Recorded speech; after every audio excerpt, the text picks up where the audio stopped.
Ikinadismaya ni DPWH Secretary Vince Dizon ang nadiskubreng super substandard na ilang flood control project sa La Union.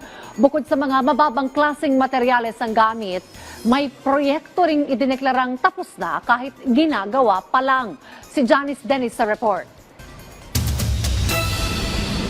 Manipis na bakal at semento, walang pipe at sira-sira ang proyekto.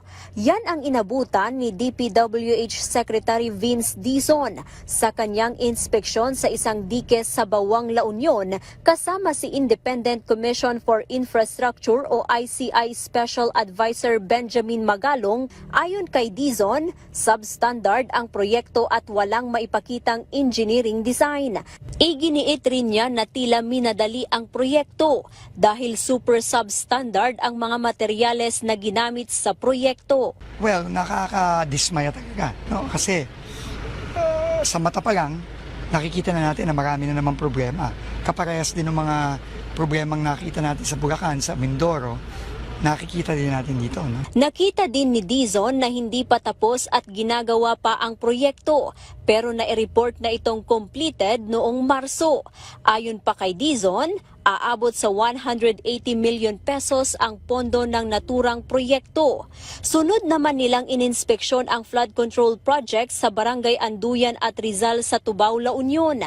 Ayon kay Dizon, magsasagawa sila ng structural assessment sa proyekto sa Barangay Anduyan kung naaayon ito sa specification. Ayon naman kay ICI Special Advisor Benjamin Magalong, questionable ang mga teknolohiyang ginamit sa proyekto. Tama yung sinabi ni Sec Vince kasi nga dapat may feasibility study, may technical study. At on the basis of that technical study, doon gagawa yung plano mismo, yung design. Engineering design. So kung wala, ibig sabihin, hindi natin alam. Siguro si Sec Vince lang makakasagot niyan. Tila inabandona naman ang flood control project na ito sa Barangay Rizal, Tubao, La Union.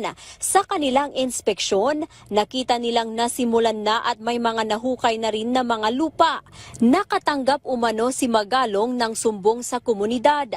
Ayon pa kay Dizon, posibleng ghost project ang proyekto. Sa mga nakikita nating either ghost o substandard, pag nagtanong ako, may plano ba dito? May plano ba? Akin ang plano? Nasaan ang plano? Ang sagot lagi, ng mga dinadat na natin doon, walang plano. Iginiit pa niya na tila pare-pareho ang mga proyekto na substandard at walang mga kaplano-plano. Nagbabala rin siya sa mga kontraktor ng mga proyekto na posibleng maharap sila sa karampatang parusa kung mapatunayang ghost project ang mga ito. Janice Dennis para sa Pambansang TV sa Bagong Pilipinas.